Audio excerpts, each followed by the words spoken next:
it's me, Jacqueline. Hi, it's Thea. And we are here at Lawrence Hall of Science in Berkeley, California. We have a most beautiful day. Yeah. And we're about to take a really great drive that Theo has been on your whole life, right? Yeah. As a child, with your friends. Yeah. We're going to drive on Grizzly Peak, which is a windy road. Grizzly Peak, I guess because of grizzly bears in the old days. I don't know. Or maybe because it's kind of a grizzly drive, it can be a little sketchy at times. There's some windy, curvy roads. Because it's such a beautiful day, we're not going to be alone. There are going to be other people driving up here, probably some bicyclists as well. Yeah. So we're just going to be super safe and check everything out. Theo's going to use really good steering, really good speed control, and we'll use low gear when we get out on the road just to make sure that we have all of our safety features in place, right? Low gear keeps us a little bit slower. It's a good match for speeds of 20 to 30, and those are the speed limits for Grizzly Peak. Okay? All right. So first thing we're going to do is reverse out of this parking spot. And when we're doing that, we're looking right and left and slowing and stopping. Tight twist to the right with your foot on the brake. Give us a tight twist. You got it. Nice. And then tight twist to get back on the road. Nice. Oh. Yeah. And if we roll, we get closer to our object. So I actually just verified with my mechanic a question that comes up a lot for people. I think in the old days with maybe older cars, there was this incorrect idea. Yeah. Let's stop here and turn left. That you couldn't turn the wheel unless the car was rolling or it would hurt the car. Oh, really? But I just asked my mechanic. I'm like, if I'm making a tight turn out of a parking spot, I can turn my wheel with my foot on the brake. And they're like, yeah. Wait, which way? Left here. So next time we roll out of a parking spot, you're going to keep your foot on the brake. Okay. Because it'll give you more control. Is this the lane or? This is our lane. Oh, okay. Yellow line is your boundary on the left, which shows you division between two ways of traffic. White line is going to be our boundary for the right. And that's really important because all along this drive, the boundary on the right is going to be a cliff. I'm on the cliff side. That'll be fun for me. I just wanted to pop in and give my highest recommendation to the Zootopia driving app. They've helped so many of my students who are feeling anxious about the driving test to do the final prep they need to pass the permit. Zootopia has simulations, additional content, videos, everything that a new driver or a parent needs to help guide learning to drive process. If you're looking for a great resource to help you or someone you love prepare for their permit, the Zootopia app is where it's at. And why don't you roll up the window and we'll use some air conditioner because shockingly, it's a warm day in Berkeley. We don't get very many of these. Yeah.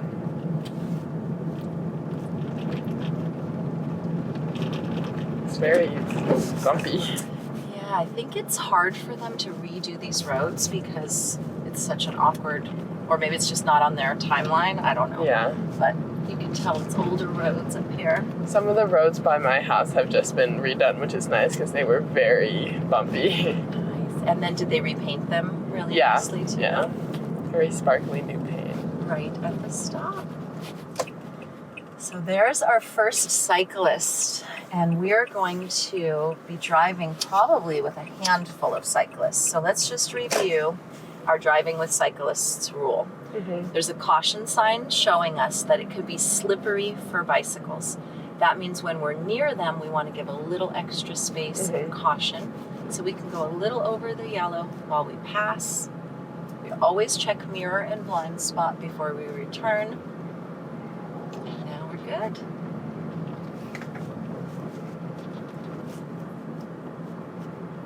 And you were mentioning how the acceleration in my car is different than in your car. Yeah.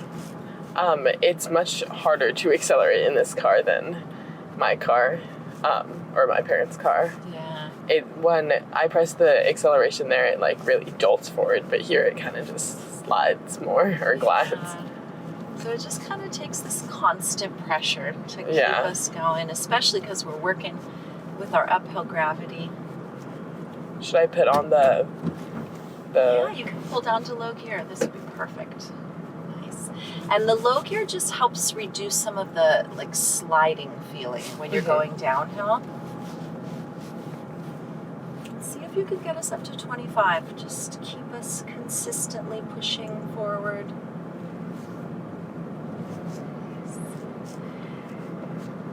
It's also good to mention we have our lights on, even though it's during the day. We're driving in a shady space, and so we want our lights. That way, around this corner, someone will see us coming even before they see our actual car. And we're going to be tracking opposite traffic, making sure they stay on their side of the yellow line. And you just modeled us staying on our side of the yellow line. Each of these curves. Really good. It's very pretty.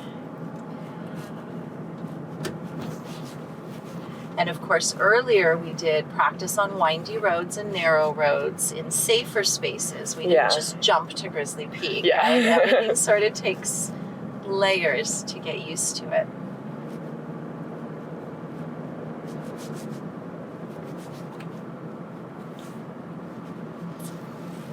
I love how we are being cautioned well in advance. We might have to stop, so we're going to be on the lookout for road crew. Do you remember what the speed limit is when we're driving by a road crew? No, actually, I don't. Okay, perfect time to remind us. It's 15 in an area like this. It could be even slower if it's a more complicated path, but in general, 15 is our slow speed. That way we can stop if we need to. Okay. But so far, so good. We're getting to the cliff. Yeah.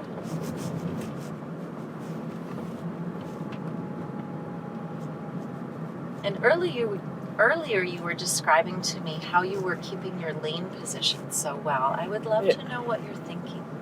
I'm just really, I feel like my foot is leaning against the yellow and looking at the right mirror to see that I'm well within the line. Nice. And also one thing is you can kind of feel when, at least if you near the yellow, and also the white, because there's little things on the road. Yeah, those road bumps that are meant to warn you. If we were in a newer car with the lane detection sensors, that's also a little extra safety feature because it would beep, beep, beep if we went out of our lane. Yeah. But you're not getting any beep, beep, beeps or bumps, right? You're not even touching the bumps. You're keeping perfectly spaced.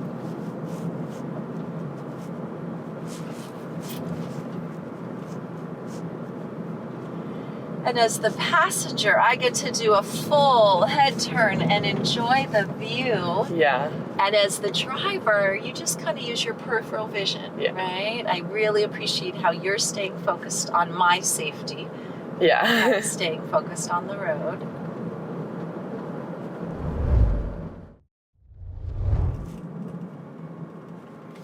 How are the S-curves feeling for you? They feel good. Sometimes I wonder about the speed I should be going at, just because I feel like I'm going slow, but then I don't want to go too fast around the S curve. And I don't know if when I get a bit more practice, if I'll just be more comfortable going faster around the curves. Yeah, I think so. How fast are you going right now? 28. And that feels like a controlled, safe speed. And now it's downhill, so it's going faster.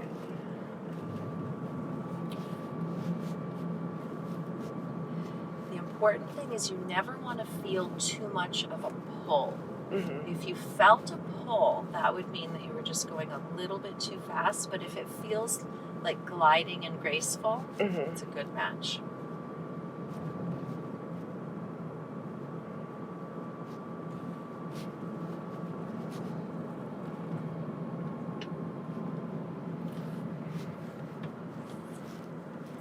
when we get to the straightaway, we can return to the speed of 25 as our standard. But right now, 23 was perfect for the curve. Yeah. The light is very pretty on the trees.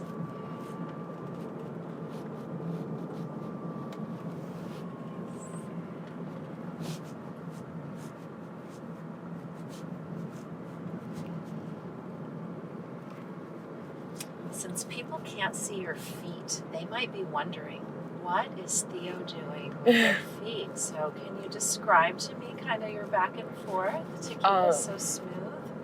I'm like kind of on the gas, but not really because we're going downhill. So it's kind of just doing that. And then if I feel like the tug, then I press the brake. But yeah, right now I feel like I don't really need the gas because it's pretty.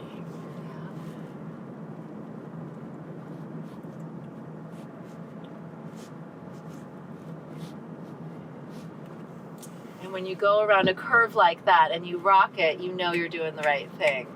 We are going to turn right at the stop. We're going to go down Claremont Avenue. Oh wait, that's full stop. You got it. Looking right, left, right, making sure there's no bikes. Great. So that route we just took was at the top of the peak with S curves, and you did so well. Yay. And now we're headed downhill. So you're going to feel a little bit more pull, but you'll just use those same strategies that you're using. Everything you just described about covering your brake and slightly applying pressure, that is exactly what's making this drive feel so safe. Even though it's only your second driving lesson, Yeah. you have already advanced to more complicated roads. Oh wow, nice view. Okay, 20. And I love how they drew us a picture of how windy the road's Yeah. going to be, so you really have a sense of what we're heading into. And the important thing is not to overreact in either way. Like with the steering, you're staying super calm. With your speed, you're staying super calm. Yeah, I'm not pressing the gas at all. It's doing itself. It's just pulling. Yeah. And we're in the low gear. So Yeah. if we weren't in the low gear, we would be moving forward much faster with gravity, and then you'd have to use the brakes more. So another reason I like using low gear for safety, and that's my highest priority, but other people have shared that it also saves your brakes in a way because you don't have to use the brakes as much. And when you drive with Dad on these roads, which of course is going to be your homework after this lesson, Yeah. you'll see what works best in Dad's car. Right? Yeah. You'll take some time to get comfortable. Yeah, that'll be a different experience.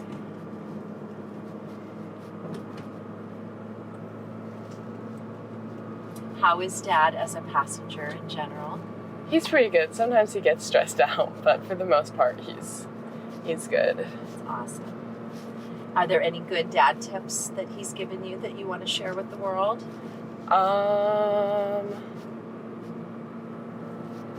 He's very keen on the like stopping in time, like making sure I have enough time to stop.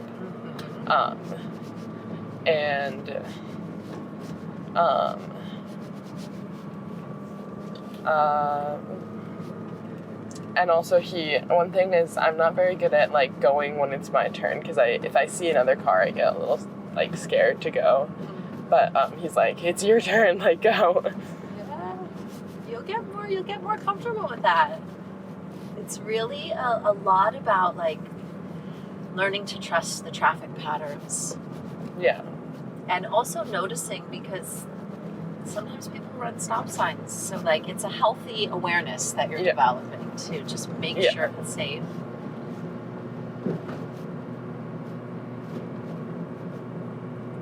You're over 18, so you're not required to have the 50 practice hours with your parents. But I can tell you're enjoying the practice hours. Yeah, I do like it a lot. That's awesome. And we went to the marina, and that was really pretty to just drive down.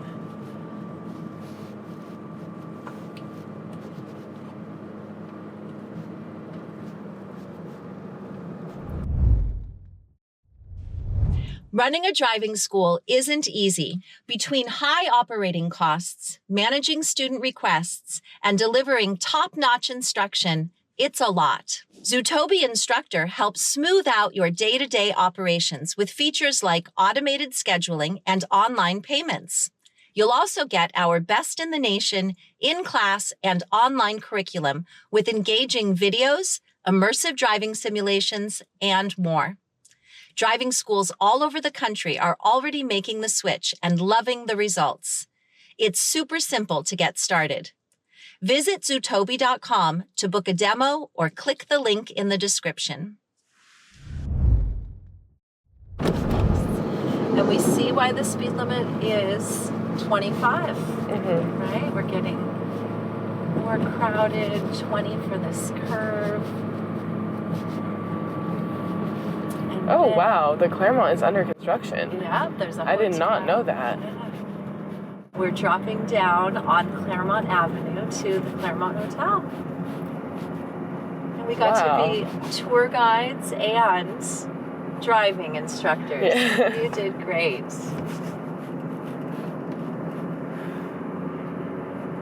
And we've been practicing your parking, the kind of parking you have to do for the driving test, which is pulling over and parking on the right-hand side. And we will do that somewhere up here. Let's do that behind this gray car. Check mirror blind spot. Away from the curve. Oh, sorry. Okay. Can we see how this windshield wiper is pointing way over? All right, put your car in reverse. Straighten your wheel and just go back a bit. Oh, wait, turn to the right. You got it. Just go back a little bit just to give us some space and stop. Yep, we know. Put your car in drive. You got it. And stay in your parking lane. You got this. And we're going to go straight behind the Mercedes. They're honking at this. They're not honking at us. I promise. I was like... And full stop. Isn't that hard? When you're a driver and you hear honks, you think it's about you. But look over here. They are directing this friend, an experienced driver who made a mistake. We are pulling over to park, and we did great. Elbow bump. Let's talk about a little bit of too close to the curb. Because we were going so slow, it was fine. It doesn't damage the tire. It doesn't damage the car. It's really okay. It happens to everybody. On your driving test, you're not allowed to bump the curb. So we'll work it out. But the reason I pointed at this little corner of the windshield wiper is that sort of showed you like, whoa, that's way in the grass. So we could kind of tell we were a little too close. But so much going on. You were like, let me just get out of the way. So I totally understand. All right. From here, we're going to say goodbye to the friends. Thank you for joining us to work out. You. Going on windy roads, driving on cliffs, staying in your space, passing bicycles, driving downhill, using low gear. You were awesome. All right. Bye, guys. Thank you.